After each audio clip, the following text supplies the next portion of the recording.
Hola, buenas tardes, bienvenidos y bienvenidas. Y una vez más a estas charlas que tenemos en Alianza La APSE junto con Jupema. Y gracias por acompañarnos. Mi nombre es Adriana, la nutricionista de Jupema.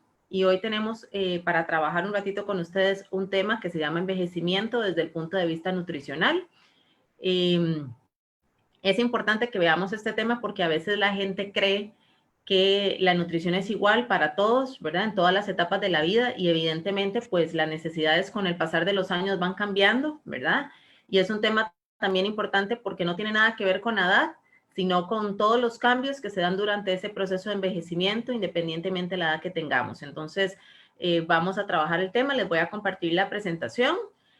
Como en otras charlas ya lo hemos comentado, al final ustedes pueden hacer sus preguntas, irlas haciendo ahí por el chat de Facebook, me las van pasando los compañeros y si no, pues al final también yo les voy a pasar mi correo en el cual ustedes me pueden dar o poner sus consultas y ya posteriormente las vemos a través del correo electrónico. Voy a compartir la presentación.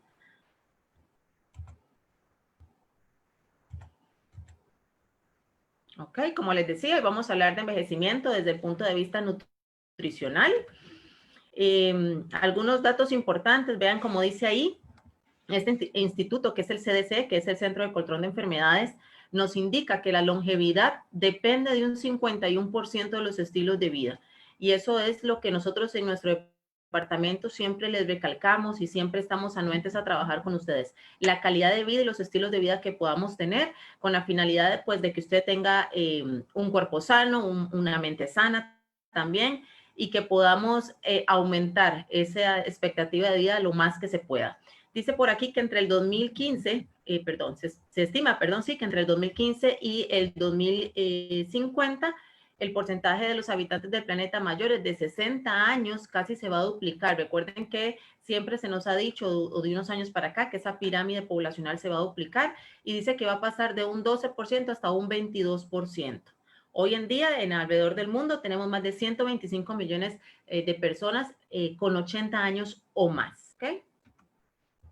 Permítame un segundo para correr esto. El envejecimiento, como dice ahí, es un proceso natural que trae consigo varios cambios, tanto anatómicos, fisiológicos, y esto es muy importante. Como les decía al inicio, el envejecimiento no tiene nada que ver con la edad. Nosotros envejecemos desde que nacemos. Todos los días estamos expuestos al proceso de envejecimiento. Debemos tomar en cuenta que estos cambios, que es lo que vamos a recalcar, o de eso se trata la charla de hoy, pueden llegar a afectar la parte nutricional, la parte funcional, la parte mental, la parte gástrica. La idea de esta charla es que independientemente de la edad que tengamos, algunos de nosotros vamos a ir presentando ciertos cambios. Tenemos que estar preparados para esos cambios con la finalidad de que esos cambios no nos vayan a afectar nuestra calidad de vida ni mi estado nutricional como tal. Mucha gente dirá, no, mire, yo tengo 50, 60, 70 años y mi nutrición sigue siendo la misma. Perfecto. Pero puede haber otra persona que dice, yo a los 20 ya era intolerante a la lactosa, me hice hipertenso, tengo problemas digestivos, ¿verdad? Entonces tenemos que estar preparados para cuando se nos venga una de estas situaciones, saber qué hacer y que no me vaya a afectar el estado nutricional. Algunos aspectos importantes por acá que vamos a tomar en cuenta y los vamos a ir viendo uno a uno son las pérdidas sensoriales. Los 5 sentidos a veces con los años nos cambian, ¿verdad? El estado de la salud oral, que es importantísimo, lo que es la parte odontológica o la salud bucodental, la función gastrointestinal, vamos a hablar también un poquito de la función metabólica, incluso un poquito de la función cardiovascular, la parte muscular, el factor psicosocial que tiene que ver también con la alimentación e incluso la función neurológica va a cambiar un poquito. Vamos a iniciar con la parte sensorial. Aquí tenemos dos conceptos que a veces tal vez ya los hemos experimentado, pero en sí no conocemos de fondo cómo se trabajan o cómo se llaman, que son la hiposmia y la ageusia. Y dice ahí que los sentidos tanto del gusto, del olfato, la vista, la audición y el tacto pueden disminuir a diferentes velocidades durante el envejecimiento. Y todos somos tan individuales y tan particulares que se nos pueden presentar a muchos de manera temprana, otros definitivamente los sentidos se mantienen perfectos, ¿verdad? No importa la edad que tengamos, pero sí tenemos que estar anuentes a esos cambios. Ojo lo que dice aquí, la disminución del sentido del gusto se conoce como ageusia y la del olfato se conoce como hiposmia. E incluso esto se da en el caso del gusto porque hay disminución en lo que es la cantidad de las papilas gustativas y también se alteran los nervios olfatorios. Y ustedes saben que en términos de alimentación o de nutrición está directamente relacionado.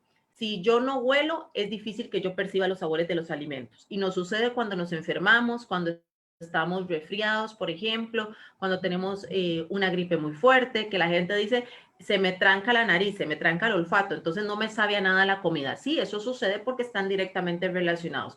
Entonces, ¿qué pasa si yo padezco de ageusia o de hiposmia? Voy a perder el placer por los alimentos, voy a perder el gusto por la comida, no huelo, no saboreo, por ende la nutrición puede cambiar. Tenemos que estar como muy pendientes y ahora incluso son de las cosas que tenemos que estar más pendientes por el tema del COVID o del virus que ahorita está de moda o en boga, que son síntomas, ¿verdad? Que pueden ser situaciones que se pueden presentar, ageusia e hiposmia.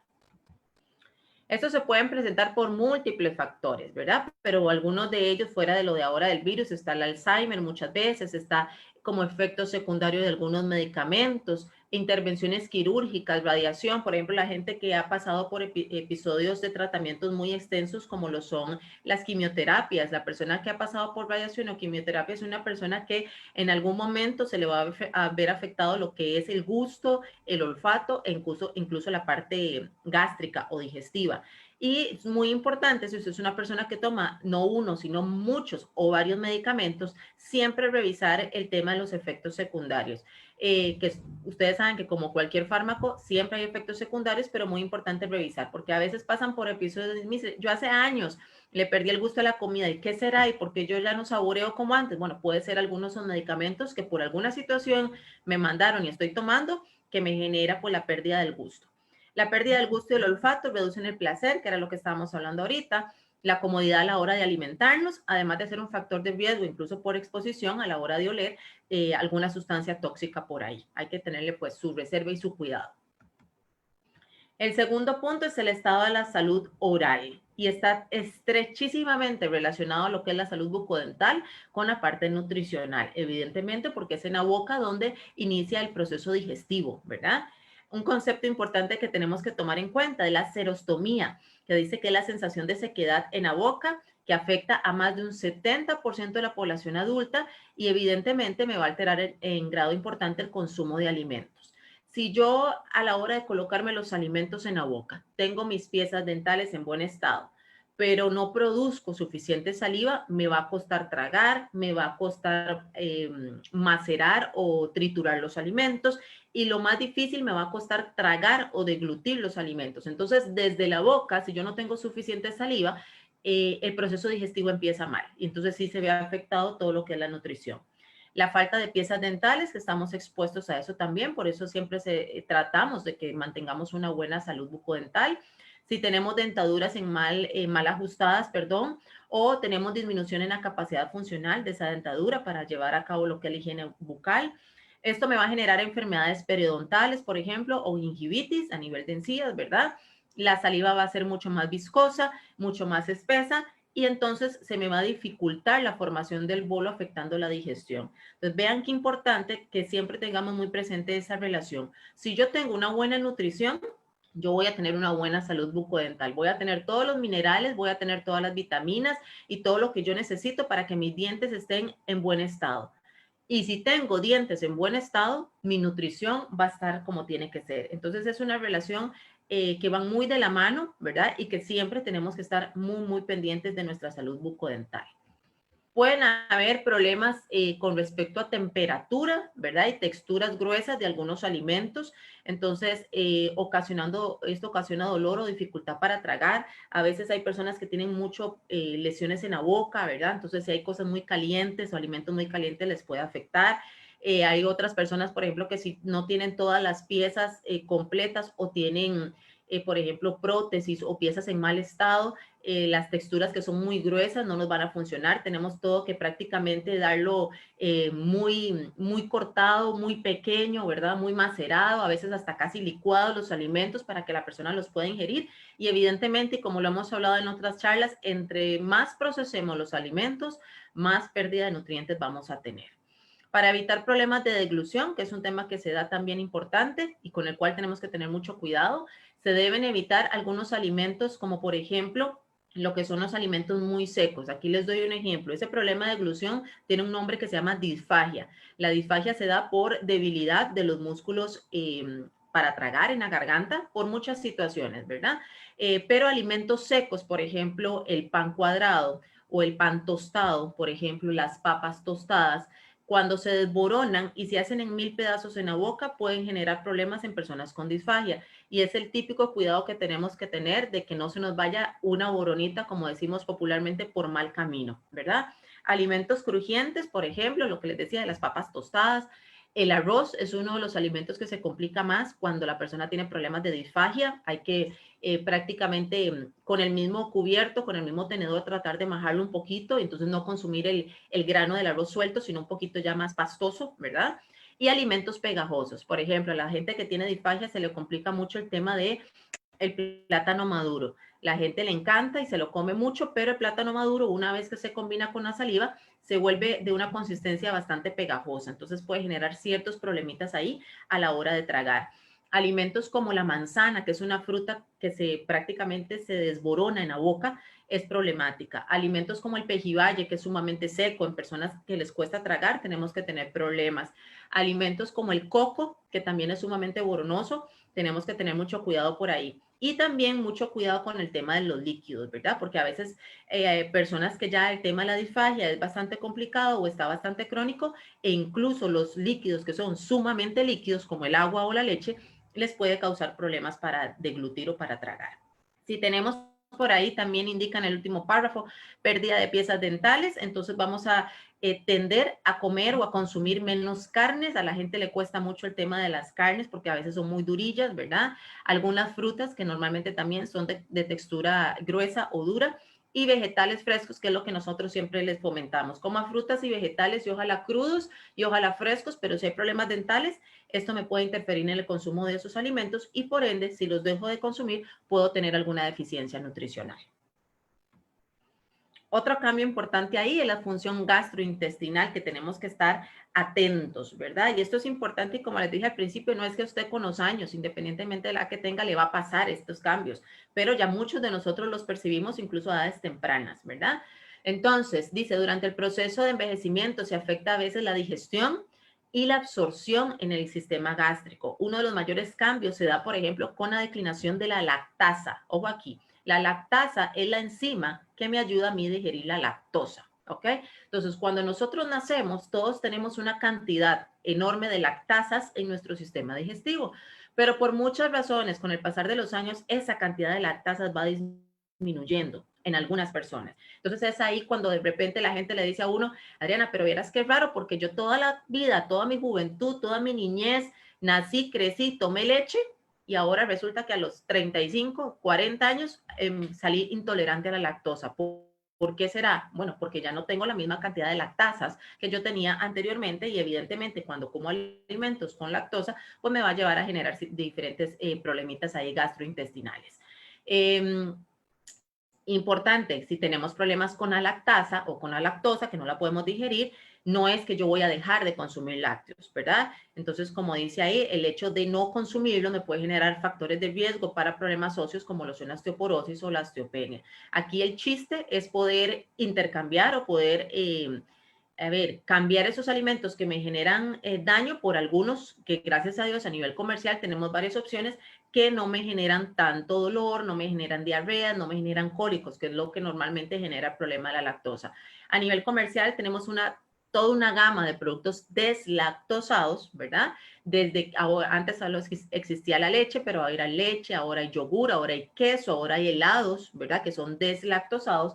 Y por otro lado tenemos en el mercado también toda esta serie de productos semejantes a los lácteos, porque realmente no son lácteos, de fuente vegetal. Por ejemplo, la leche de almendras, está la leche de soya, ahora hay leche de semillas de girasol, por ejemplo, hay leche de arroz, de garbanzo, ¿verdad? A raíz de todos estos sistemas estas situaciones gástricas que han venido apareciéndose con los años, pues a nivel comercial ahora tenemos muchas opciones. Entonces, aquí es buscar, ¿verdad? ¿Qué es lo que más me favorece en la parte gastrointestinal? ¿Qué me aporta calcio? Porque no podemos dejar el calcio de lado.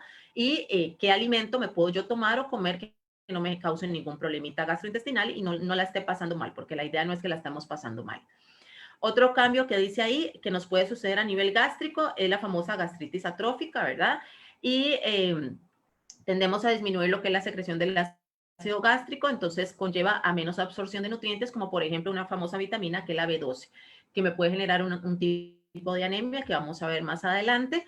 Y la vitamina B12 es sumamente importante para tema muscular, para tema de sistema nervioso central, incluso, ¿verdad? Entonces tenemos que revisar cuál es el aporte de vitamina B12 que yo tengo, si estoy comiendo suficientes alimentos fuente de vitamina B12, que son los alimentos de origen animal, y si por alguna o X razón definitivamente no la absorbo o no puedo consumir ese tipo de alimentos, pues tengo que buscar una opción que casi siempre es, y eso se lo va a recomendar su médico, inyectar la vitamina B12, ¿verdad? Que es necesario muchas veces. Dice, también se da la alteración como otro cambio en lo que es el metabolismo, hablábamos del calcio y la vitamina D. Recuerden que siempre que hablamos de calcio tenemos que hablar de vitamina D de la mano. La vitamina D es la vitamina que me va a ayudar a absorber el calcio. Si yo como calcio o me suplemento con calcio porque me lo mandó el médico, porque tengo una osteoporosis, una osteopenia, necesito de ese anclaje con vitamina D, porque si no, realmente el calcio no se va a absorber en el hueso y lo vamos a desechar a través de la orina, ¿verdad? Entonces necesito de esos dos componentes. Y con el tema de la leche, lo que hablaba antes, no es simplemente no consumir lácteos, es buscar un alimento que me venga a sustituir el calcio o los nutrientes que me daba el lácteo como tal. Entonces, ahí tienen ustedes una imagen de un huesito con osteoporosis, que es pues la enfermedad más común a nivel óseo, ¿verdad? Donde ustedes normalmente van a ver que el hueso en cualquier ilustración es un hueso poroso, porque el hueso es una estructura porosa. Lo que pasa es que ya un hueso con osteoporosis ya no son huequitos, ¿verdad? Ya realmente es un hueso muy debilitado, en donde queda expuesto a fracturas, queda expuesto a si la persona se cae, entonces puede tener alguna alteración ahí importante, ¿verdad? Dolor y demás. Entonces es importante siempre mantener esos niveles de calcio como tienen que ser. A nivel gástrico también tenemos como otro cambio o situación que se nos puede presentar, el famoso estreñimiento. Y con el estreñimiento yo siempre le digo a la gente, mire, no se preocupe, pero ocúpese del estreñimiento, porque a veces pasan los años y la gente lo ve como una condición normal. La gente dice, mire, yo toda la vida soy estreñida. Sí, hay intestinos un poquito a veces más lentos. Desde nacimiento hay gente que tiene problemas gastrointestinales importantes, pero no quiere decir que sea una situación normal. El intestino debe trabajar, el intestino debe movilizarse y si el intestino se nos volvió perezoso y no quiere moverse solito, nosotros tenemos que ayudar a hacer ese trabajo, ¿ok? Entonces, estreñimiento se puede dar por muchísimas causas. La más común, falta de fibra, falta de líquido, que es sumamente importante. Las heces tienen que tener cierta humedad, cierta consistencia, si no van a ser heces sumamente duras. La alimentación tiene todo que ver con el tema del estreñimiento. Muchas veces la gente, el tema de la fibra, a veces la gente se pasa, incluso también consume demasiada fibra y si no consumimos la fibra en cantidades adecuadas, más bien me puede hacer el efecto contrario, hay que tener un poquito de cuidado por ahí. Si no hago ejercicio, siempre les hago esto o les digo esta analogía. Si usted no se mueve, el intestino no se mueve. Así de sencillo. La gente dice, mire, yo como fibra, yo tomo agua, me mandaron una fibra en la caja, hago todo lo posible, como frutas y soy estreñida. ¿Hace ejercicio? No. Ok, entonces, ¿cómo le hacemos? Tenemos que trabajar la parte de la actividad física, tenemos que movilizarnos, el intestino tiene que movilizarse también, tenemos que ayudarle con la parte de la actividad física. E incluso para muchas personas también, como les decía, con el tema de los medicamentos, muchos de los medicamentos pueden incluso producir estreñimiento. Aquí se los menciono precisamente. Algunos medicamentos, si se toman por largos periodos y en algunas personas, no en todas, por ejemplo, la fluoxetina, la amitriptilina, el omeprazol, hay muchos, ¿verdad? Habría que revisar si su caso particular es este y todos los otros factores. No le vamos a achacar solo al medicamento la culpa. Cuando comemos demasiada proteína también, puede ser que las heces estén un poco más duras. Recuerden que la consistencia de las heces son un reflejo de su alimentación, ¿verdad? En cuanto a textura, en cuanto a color, muchas veces también. No utilizar laxantes. Yo no les recomiendo que utilicen laxantes porque el intestino debe volver a su movimiento solito, ¿verdad? Pausado y solito. tan complicado es una diarrea como tan complicado puede ser un estreñimiento crónico, ¿verdad?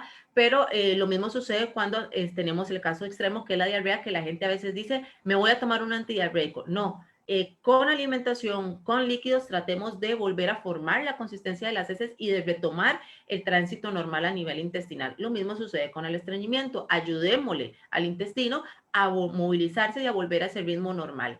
El laxante yo lo recomiendo, cuando lo menciono es así, en último recurso, que muchas veces es necesario, pero que sea el último recurso, por favor. Y evidentemente fomentar el consumo de alimentos con fibra, ¿verdad? Entonces, e incluso la Caja del Seguro Social da esa fibra en polvo, pero también en cualquier farmacia, supermercado, venden ese tipo de fibra que usted disuelve una cucharada, no tiene color, no tiene sabor, en jugo de naranja, en agua, en alguna bebida, se la toma, porque hay mucha gente que todos los días está estreñida, ¿verdad? Y aquí es importante también, y no se los mencioné anteriormente, conocer y hablar un poquito de la frecuencia de defecación, porque no todos tenemos el mismo frecuencia, ¿verdad? O no todos los organismos trabajan igual. Entonces ya usted se conoce, ya usted sabe cómo trabaja su cuerpo y si realmente pasan más días de lo que normalmente es normal, ¿verdad? En mí, tenemos que revisar qué no estoy comiendo, si no estoy tomando suficiente agua, si no me estoy moviendo suficiente, porque entonces mientras esa frecuencia de defecación se ve alterada, ahí sí podemos decir que estamos con un estreñimiento. Con respecto a la función metabólica, todo lo que hablamos anteriormente correspondía a la función gástrica. La función metabólica tiende a cambiar. La gente se extraña y dice, mira, qué raro, si yo antes cuando era adolescente yo podía bajar de peso sumamente rápido, ya no. Ahora la gente dice, con un vaso de agua me engordo, ¿cómo me cuesta bajar de peso? Sí, es que la función metabólica se vuelve más lenta con el pasar de los años, ya no trabaja igual, pero de igual forma yo necesito ayudarle, yo necesito hacer ciertas gestiones para que ese metabolismo pueda seguir trabajando a un ritmo adecuado. Dice que la tasa metabólica tiende a disminuir entre un 15 y un 20%. Por eso es que conforme pasan los años nos cuesta más bajar de peso, ¿verdad? E incluso metabólicamente también se pueden presentar algunas situaciones como lo que es la disminución o lo que es la tolerancia a la glucosa. Entonces, como parte de los chequeos que siempre nos hacemos, revisarnos la glucosa en sangre. Hace poco tuvimos una charla con respecto al tema de la diabetes, ¿verdad? Importante también para revisar siempre y estar confiados de que mis niveles de azúcar pues están manejados adecuadamente. La función cardiovascular es un tema que también tenemos que trabajar porque con los años los vasos sanguíneos cambian un poco y dependiendo de mis estilos de vida van a cambiar. Entonces, como dice ahí, se vuelven menos elásticos. Normalmente el vaso sanguíneo es un vaso que se dilata y se contrae, ¿verdad? Tiene bastante elasticidad, pero con los años a veces se vuelven un poquito más rígidos. Y si tenemos factores como lo son el sedentarismo o el tabaquismo o tomamos mucho alcohol, esto favorece a que los vasos también sean más rígidos con el pasar del tiempo. Entonces, ¿qué pasa? Aumenta la resistencia y tendemos a padecer de la famosa presión arterial. Que igual ahí no me voy a meter porque hace la semana pasada tuvieron una charla, pero sí es importante contemplar que esto puede pasar, ¿verdad? Y es un cambio que tenemos que tener anuente. Con la presión arterial, nada más recordarles ahí, sumamente rápido lo que es el tema del sodio, ¿verdad? Que es la recomendación porque no es la sal, es el sodio que tenemos que tener pendientes, que tenemos que cuidar. Y al decir cuidar, no es que nunca más voy a volver a comer de estos alimentos, pero sí tenerlos como restringidos, como ya no tan frecuente de todos los días, sino allá de vez en cuando, y aprender también a revisar etiquetas, que más adelante vamos a tener una charla de eso, porque sí es muy importante que revisemos y que nos demos cuenta qué estamos consumiendo y qué estamos comprando, ¿verdad? Entonces, vamos a tomar en cuenta o a tenerle un poquito de precaución, esa es la palabra adecuada, precaución, alimentos como los embutidos, no solo por el sodio, sino también por la grasa. Ahí tenemos embutidos, por ejemplo, de res, de cerdo, de pavo, de pollo, con sus diferentes porcentajes de grasa, eso sí, pero en cuanto a sodio, la mayoría están bastante llenos de sodio porque son carnes que son procesadas, ¿verdad? O son productos que son procesados que en la industria de alimentos les ponen o les tienen que poner mucha cantidad de sodio para que puedan durar el tiempo que dura un embutido, porque no son carnes frescas.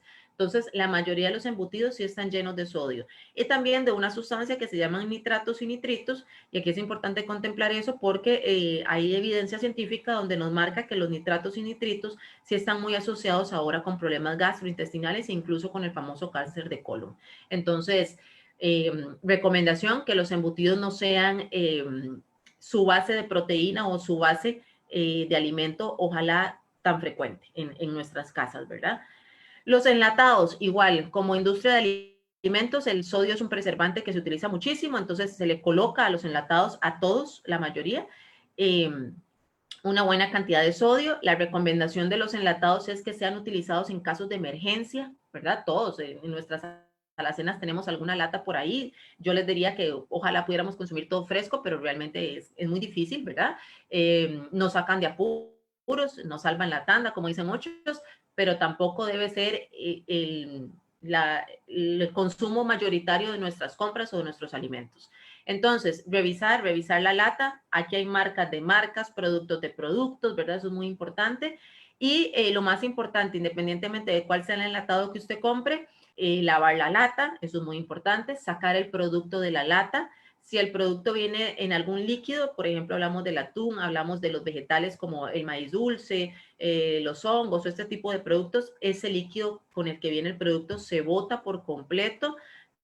Yo he escuchado gente que dice, ay, yo se lo pongo de los garbanzos, se lo echo a la olla para que me sepa más rico. No, ese líquido se bota porque ahí viene concentrado no solo el sodio, sino todos los preservantes, y se lava el producto. Se lava el maíz dulce, se lavan los garbanzos, se lavan los frijoles, ¿verdad? Para tratar de quitar un poco la cantidad de sodio. Ahora, uno dice un poco porque en realidad ya el producto tiene 3, 4, 5 meses de estar en la lata y la mayoría de la cantidad de sodio lo absorbió el producto, pero tratar en la medida de lo posible de lavar un poco el alimento. La lata se bota, nunca se guardan latas dentro del refrigerador, eso es muy importante. Y tratar, como les decía al puro principio, de no consumir tantos enlatados. Sopas de paquete, aquí realmente es muy poco lo que se puede decir porque de nutrición no tienen absolutamente nada, son altísimas en sodio, no me aportan realmente ningún nutriente, son bastante complicadas.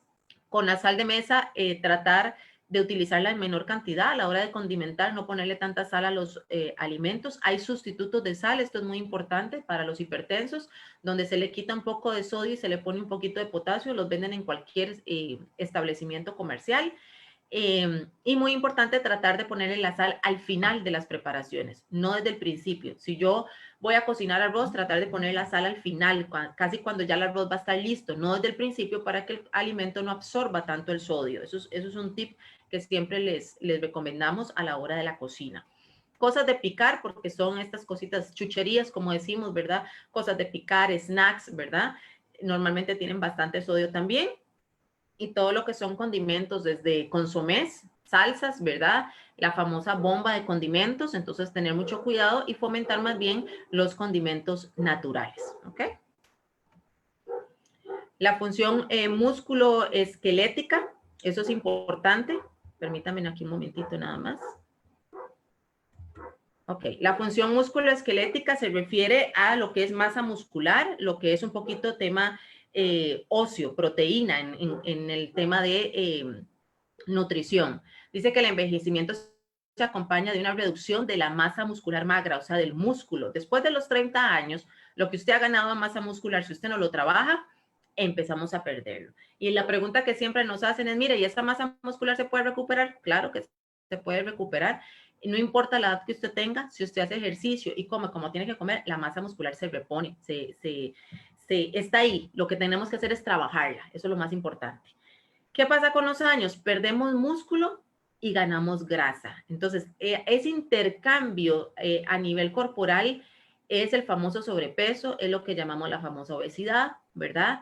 O simplemente hay gente que usted lo puede ver, una persona sumamente delgada, incluso mira qué flaco que sos, qué delgado que sos, pero tiene mucha grasa, tiene poco músculo, que tampoco es saludable. Ahora vamos a ver una imagen para que les quede un poquito más claro. Hay un concepto que manejamos mucho con la población que trabajamos, que es la sarcopenia, no sé si lo habían escuchado, y la sarcopenia se define precisamente así, como la pérdida de músculo esquelético que ocurre como resultado de una declinación de la fuerza muscular. ¿Qué pasa si yo padezco de sarcopenia? ¿O qué pasa si tengo una sarcopenia bastante marcada? Pierdo el equilibrio, tengo tendencia a lo que es perder la función física, ¿verdad? O sea, a tener riesgo de caídas, fracturas, por ejemplo, y estamos en riesgo de padecer incluso enfermedades crónicas. ¿Qué quiere decir eso? Que yo necesito tener buen músculo, que yo no quiere decir que usted se vaya y se mate en un gimnasio, no, necesito tener la masa muscular adecuada en mi cuerpo y la menos cantidad de grasa posible para evitar esos factores de riesgo. Yo le aseguro que si usted tiene una buena masa muscular, nos vamos a evitar montonones de complicaciones a futuro. Entonces es algo con lo que sí tenemos que trabajar todos los días, en no perder la masa muscular. El porcentaje de grasa corporal, ojo aquí, con los años aumenta la grasa entre un 15 y un 25% en hombres y hasta un 32% en mujeres. Recuerden que las mujeres por un tema hormonal, las mujeres por un tema de embarazos, por un tema de menopausia incluso, tendemos a acumular mucha más grasa las mujeres que los hombres, tristemente, ¿ok? Debido a esto, la actividad física muchas veces es menos intensa. Recuerden que hay que hacer ejercicio todos los días, por lo menos 30, 40 minutos diarios, ¿verdad? De actividad física. Y como dice ahí también, hay pérdida de agua corporal, por lo que hay menos reserva de músculo y agua del que se necesita.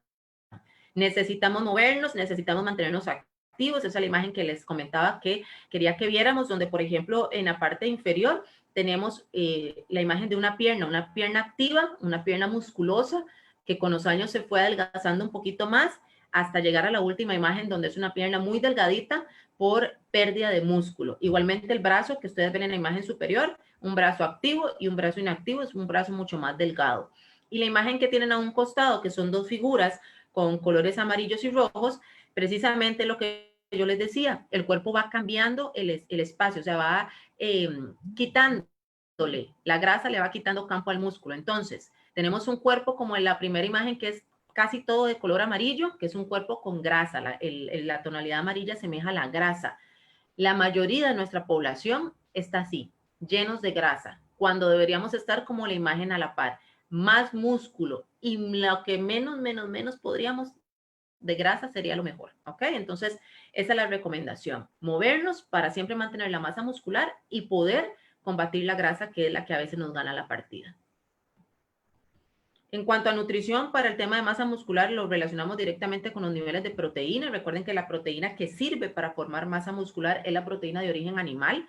Entonces, aquí es importante mantener el consumo de proteína animal siempre en lo que son, lo hablamos el martes en la charla de planificación de menús, desayuno, almuerzo y cena, es muy importante.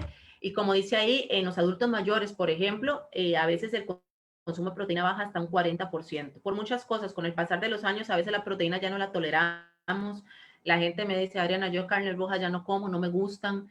La parte dental a veces les afecta porque la carne a veces es muy dura. Entonces, hagamos intercambios. ¿Ya no quiere comer carne roja? Bueno, comamos huevo, comamos queso, comamos pescado o comamos pollo, que son carnes mucho más fáciles de digerir, mucho más fáciles de masticar, pero sí tenemos sustitutos y sí podemos trabajar perfectamente con la proteína. Tenemos también otro punto importante que valorar con el pasar de los años, que son los factores psicosociales, ¿verdad?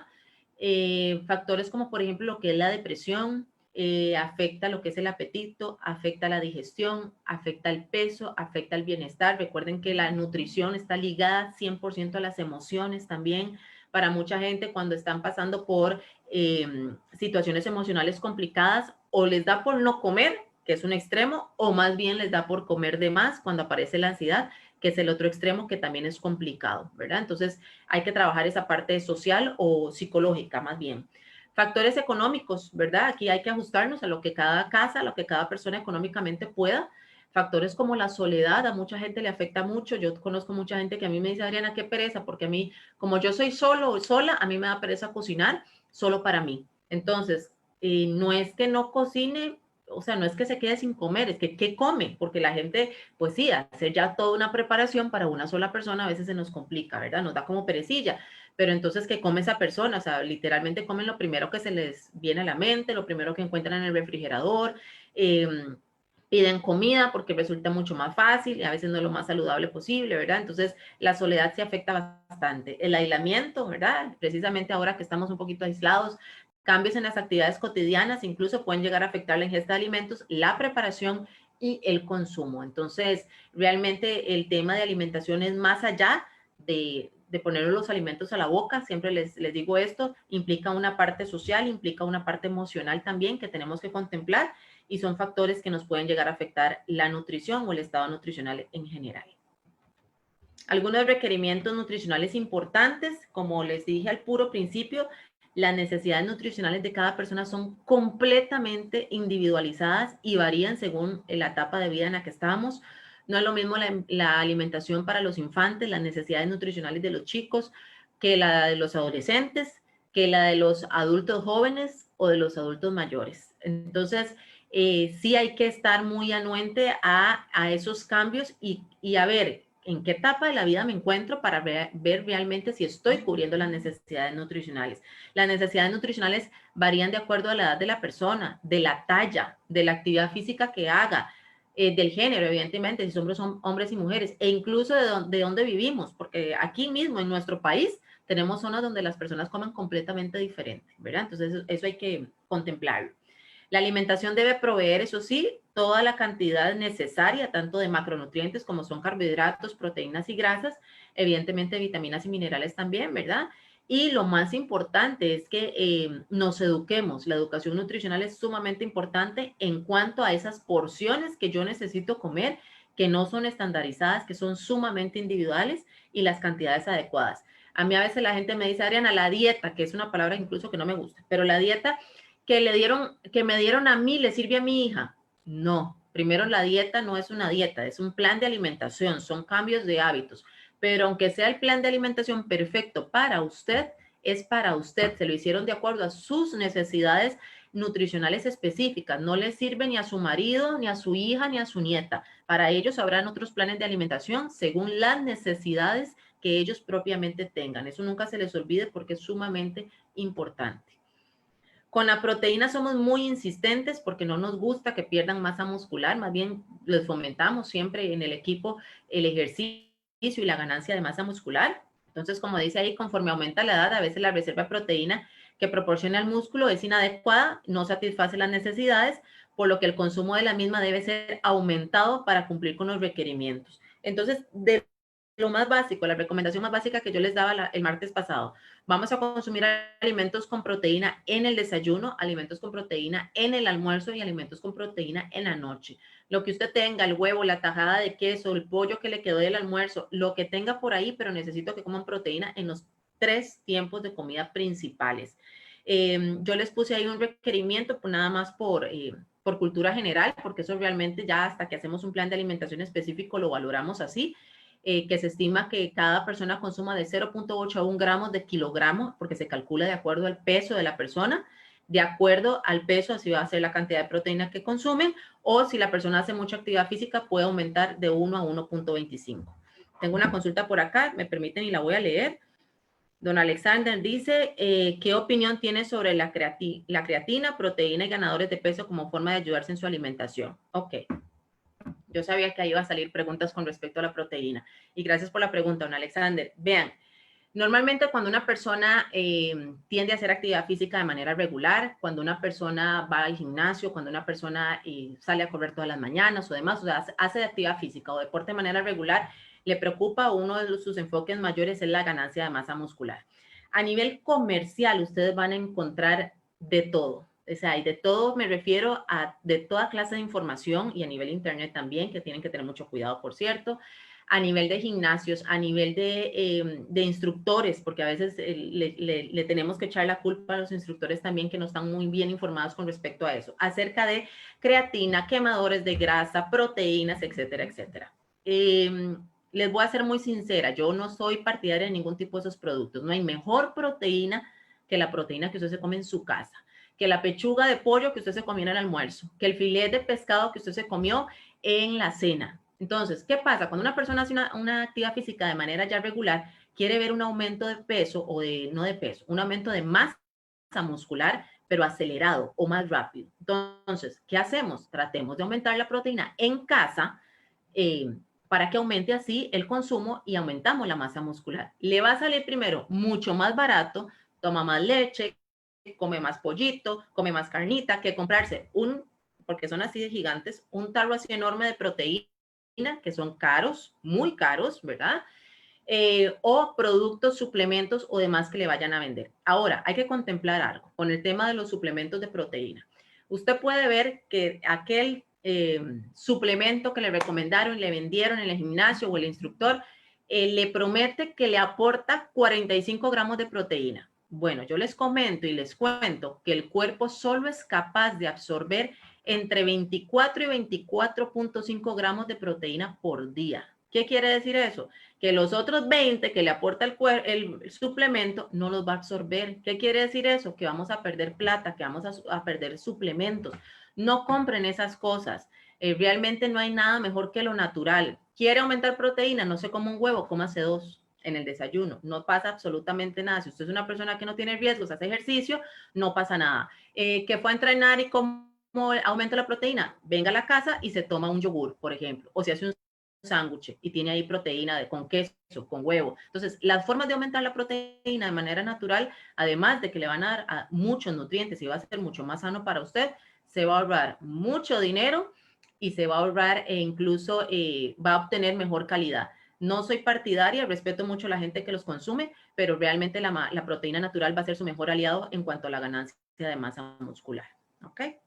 Vamos a ver si hay algo más. No, seguimos entonces. Les comentaba que hay proteína de dos tipos, la animal y la vegetal. Y esa es otra cosa, que los suplementos de proteína son a base de proteínas vegetales, ¿verdad? La soya casi siempre es el aliado que encontramos en esos suplementos. No les voy a decir que no funcionan. Sí, claro, sí funcionan, pero es que nos ahorramos mucha plata, ¿verdad? Mucho dinero. Ya sí, por supuesto, ya usted tiene una rutina de ejercicios, un objetivo, ya que llámese aumento de masa muscular muy definido, cómprese el suplemento de proteína, pero sepa que lo que absorbe son 24 gramos, nada más. Y que el pollo y el pescado que usted se está comiendo le está haciendo mejor que el suplemento como tal, ¿ok? Pero hay gente que es partidaria de los suplementos y quiere consumirlos. No estoy diciendo que no se consuman, pero siempre hay que aclarar es el tema de que también son proteína de origen vegetal. La que más sirve para formación de músculo es la de origen animal, ¿ok? Entonces, en la vegetal tenemos no solo la soya, está por ejemplo también los frijoles, los garbanzos, las lentejas, pero el pollo, el pescado, la carne, el huevo, el queso es lo que realmente a usted le va a mantener y le va a fortalecer la masa muscular. En temas de entrenamiento, evidentemente hay que revisar también el entrenamiento de la persona, no es solo que haga ejercicio cardiovascular, ¿verdad? Es necesario que hagamos ejercicios de fortalecimiento muscular, que es el que realmente le va a generar el mantenimiento o el crecimiento del músculo. De origen vegetal, las proteínas son necesarias también porque no solo me aportan proteína, los frijoles me aportan, por ejemplo, calcio, me aportan potasio, me aportan fibra, ¿verdad? Entonces debemos hacer una combinación de ambas, tanto de origen animal como de origen vegetal. Con respecto a los carbohidratos, en su consumo pueden haber, por ejemplo, alteraciones en lo que es la glucosa, lo que hablábamos ahora, el montón de costarricenses que tenemos con condiciones de prediabetes o diabetes, ¿verdad? Entonces, es algo que tenemos que siempre mantener ser muy cuidadosos y mantener nuestros niveles de azúcar bastante regulados. Puede haber lo que ya hablamos, que es la intolerancia a la lactosa, generar distensión, flatulencias, calambres, malestares, ¿verdad? Y puede haber un aumento en aporte de carbohidratos complejos y fibra. Debe haber más bien un aporte de carbohidratos, perdón, complejos y fibra. Tratemos de comer menos cosas refinadas, tratemos de comer menos azúcar, tratamos de comer menos repostería, tratemos de comer menos pan blanco, introduzcamos más carbohidratos de grano entero, integrales, ojalá que lo vamos a ver después en la charla etiquetado nutricional, para que aprendamos a identificar qué realmente es integral y qué no y qué me beneficia. Pero los carbohidratos complejos o los integrales no solo me ayudan porque se absorben más lento, sino porque tienen más fibra, me ayudan a mejorar la digestión, por ejemplo, también. Entonces, es importante hacer una selección mejor de carbohidratos complejos. Hay minerales que se pueden ver un poco afectados con el pasar de los años. Esto es importante que lo hablemos. Por ejemplo, en temas de minerales como el hierro, las reservas tienden a aumentar, a veces conforme aumenta la edad.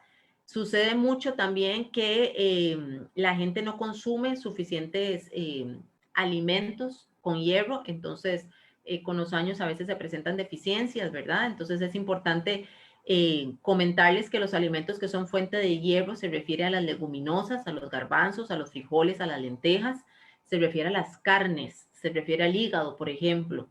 Y acuérdense que todo lo que es de color verde, lo que tiene es ácido fólico. Las espinacas no es hierro, es ácido fólico. Las hojas de la lechuga, acelga, rábano, remolacha, que son verdes, sus hojitas, el brócoli, todo lo que sea verde tiene ácido fólico, que también es necesario, muy necesario incluso, aliado del hierro, pero el hierro está en las carnes, el hierro está en los frijoles y el hierro está en vísceras como son el hígado también, o en alimentos como incluso el guineo, que es fuente de hierro. Con el zinc es importante también mantener los niveles adecuados de zinc. La deficiencia por disminución en el consumo de productos cárnicos, porque el zinc está en las carnes, ¿verdad? Puede provocar anorexia, deficiencia en lo que es la cicatrización, si no tengo suficiente zinc, me puede provocar úlceras, perdón, e incluso pérdida del gusto. En pacientes diabéticos, el zinc es indispensable para mantener ese nivel de cicatrización como tiene que ser. La vitamina D dijimos que era aliada de lo que era el calcio anteriormente y también me ayuda a cicatrizar heridas, entonces tenemos que tener buenos niveles de vitamina D, exponernos a esa lucecita, a ese sol en la mañana tempranito para que esa vitamina D la pueda obtener del sol, que es muy importante. Ácido fólico, lo que hablábamos, puede causar otro tipo de anemia. Hay anemia por deficiencia de hierro, hay anemia por deficiencia de ácido fólico y hay anemia por deficiencia de esta vitamina que sigue, que es la B12.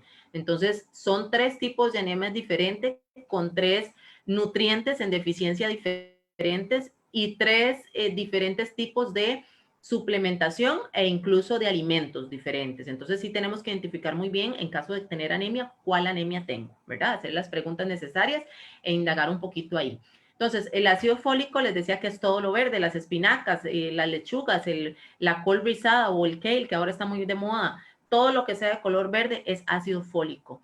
Y la vitamina B12, que se encuentra en productos de origen animal, lo hablábamos al principio, puede causar un tipo de anemia si no la tenemos en cantidades adecuadas, que se llama anemia perniciosa, ¿ok? Puede causar una gastritis que se llama gastritis atrófica también y un desarrollo bacteriano excesivo. Entonces, para aquellas personas que no consumen productos de origen animal, era lo que hablábamos en una charla anterior, pues a veces es necesario suplementarse o inyectarse con vitamina B12, pero son casos muy particulares, ¿verdad?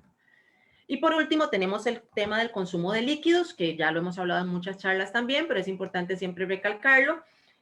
Con los años, como dice ahí, viene lo que es la disminución de la sensación de sed, esa conexión o esa señal que el cerebro me manda, en donde me indica que tengo sed, pues con los años va desapareciendo y uno lo ve, a la gente le dice a uno, Adriana, yo nunca siento sed.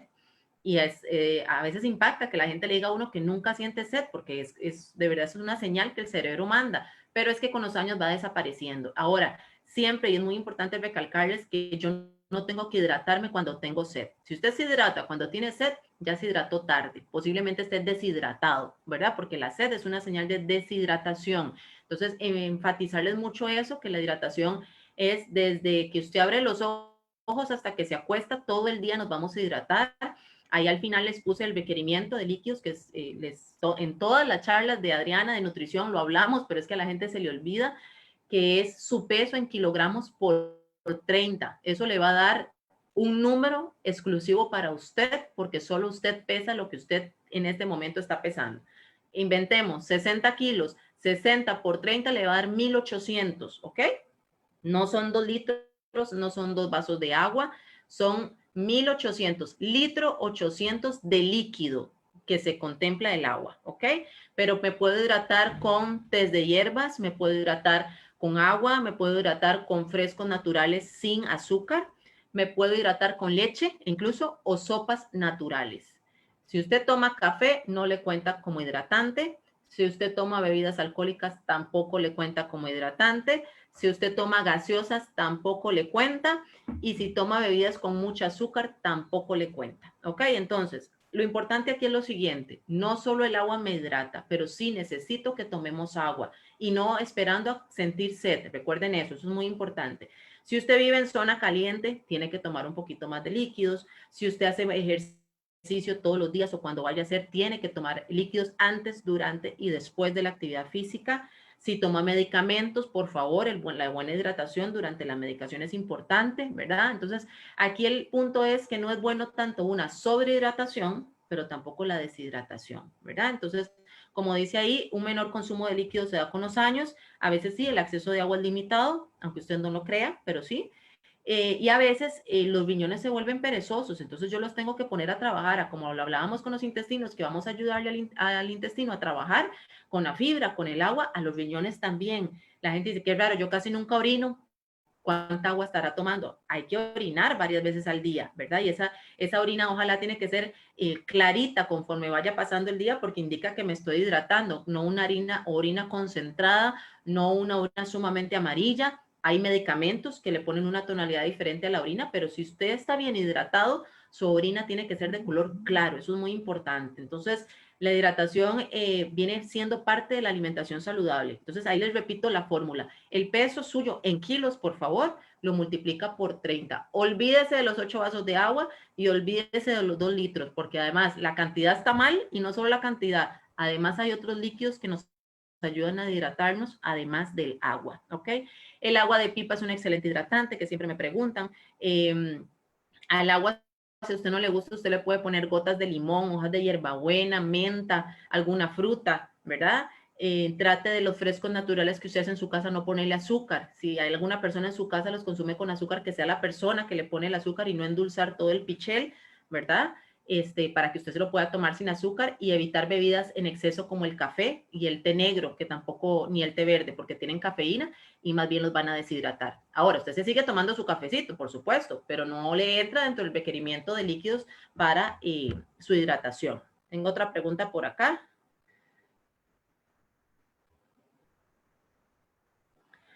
Ok, dice doña Zaida, relación glicemia-hipotensión. Ejemplo, 132 después de ingesta de alimentos y presión 80-40. Ok, doña Zaida, vamos a ver si le entiendo porque está un poquito confusa su consulta. Aquí lo más importante es diferenciar ambas cosas, ¿verdad? Una cosa es glicemia, por un lado, que es azúcar en sangre, y otra cosa es la presión arterial. Hay personas, el tema de la hipotensión, a ver, hay gente que, la gente dice, ando con la presión baja, pero a veces las presiones son normales, ¿verdad? No necesariamente es presión baja. En realidad no tiene nada que ver una cosa con la otra, ¿verdad? Ahí ella me pone 132 después de la ingesta de alimentos. Si usted consume alimentos a cualquier hora, evidentemente la glicemia le va a subir. La glicemia se espera que sea entre 60 y 100 únicamente en ayunas, ¿ok? Y ayunas implica de 8 a 12 horas de ayuno, ¿verdad? Cuando ya usted desayunó, cuando ya usted merendó, cuando ya usted almorzó, la glicemia, evidentemente por haber ingerido alimentos, los alimentos se convierten en azúcar y normalmente tiende a subir. ¿Cuánto va a subir? Eso va a depender de qué comió, a qué horas comió y cuánta cantidad de carbohidratos comió. Que usted me diga que tiene 132 después de ingerir alimentos está completamente normal, porque ya usted comió alimentos. ¿Cuándo nos tenemos que ocupar? Cuando la glicemia se me eleva a más de 200, porque ya eso sería, mejor nos chequeamos más frecuentemente, ¿verdad? Con un examencito de sangre. Pero 132 después de comer no pasa absolutamente nada, está completamente normal, ¿ok? ¿Qué me queda por acá?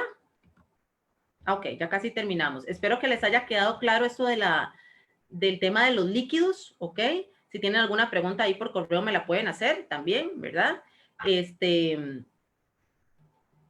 Ok, sí, aquí me están diciendo eso con respecto a doña Zaida, aclararles también, y gracias al compañero que es el enfermero que me está ayudando con esto. Lo del tema, yo le decía, no hay relación alguna porque una cosa es presión, otra es glicemia, ¿verdad?